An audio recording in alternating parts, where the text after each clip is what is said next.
దళిత బంధు పథకాన్ని వినియోగించుకుని లబ్ధిదారులు ఆర్థికంగా అభివృద్ధి చెందాలని రాష్ట్ర ఉప ముఖ్యమంత్రి భట్టి విక్రమార్క మల్లు సూచించారు.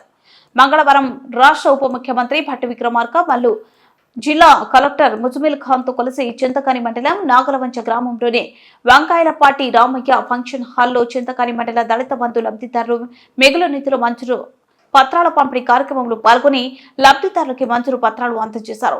ఈ సందర్భంగా ఉప ముఖ్యమంత్రి భట్టి విక్రమార్క మల్లు మాట్లాడుతూ ప్రజాస్వామ్య స్ఫూర్తితో పనిచేసే భారతదేశంలో హైదరాబాద్ సంస్థానం విలువైనమైన నేపథ్యంలో తెలంగాణ ప్రజాపాలన దినోత్సవాన్ని నిర్వహించాలని ప్రభుత్వం నిర్ణయించిందని, భారత రాజ్యాంగం ప్రజాస్వామ్య స్ఫూర్తితో ప్రజాప్రభుత్వం ప్రకటించిన ప్రజాపాలన దినోత్సవాన్ని వ్యతిరేకించిన వారు రాజ్యాంగాన్ని ప్రజాస్వామ్యాన్ని వ్యతిరేకించినట్టే అవుతుందని తెలిపారు.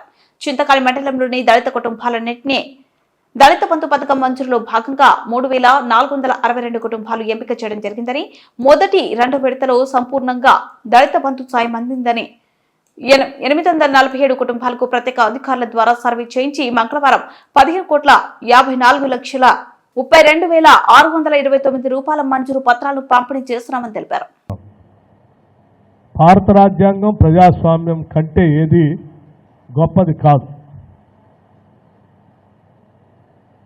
మనకి భారత రాజ్యాంగం ప్రజాస్వామ్యమే అత్యంత పరమ పవిత్రమైనవి. అటువంటి పరమ పవిత్రమైనటువంటి పాలనని ప్రజాపాలనగా మనం ప్రకటించుకొని ముందు పోవటం అంటే అందరూ కూడా దీన్ని ప్రజాస్వామ్యాన్ని గౌరవించేటువంటి అందరూ కూడా ఈ ప్రజాపాలన దినోత్సవాన్ని స్వాగతించాలి, అభినందించాలి. అలా కాకుండా దానికి భిన్నంగా ఎవరైనా మాట్లాడితే వాళ్ళు ప్రజాస్వామ్య వ్యతిరేకులుగా, ప్రజాపాలన వ్యతిరేకులుగా భావించాల్సి ఉంటుంది. అలా భావించవద్దని ఈ రాష్ట్రంలో ఉన్నటువంటి వాళ్ళందరూ కూడా ప్రజాస్వామ్యాన్ని, ప్రజాపాలనని, ప్రజాప్రభుత్వాన్ని కోరుకుంటున్నారని మేమంతా భావిస్తూ ఈ ప్రభుత్వం ఈ రోజుని ప్రజాపాలన దినోత్సవంగా సెప్టెంబర్ 18ని ప్రకటించి ముందుకు పోతూ ఉన్నాం. అందుకే మీ అందరికీ మరొక్కసారి రాష్ట్ర ప్రభుత్వం తరఫున హృదయపూర్వకమైనటువంటి అభినందనలు తెలియజేస్తూ ఉన్నాను. అలాగే రాష్ట్ర వ్యాప్తంగా ఈరోజు మనం చేస్తున్న కార్యక్రమాలన్నీ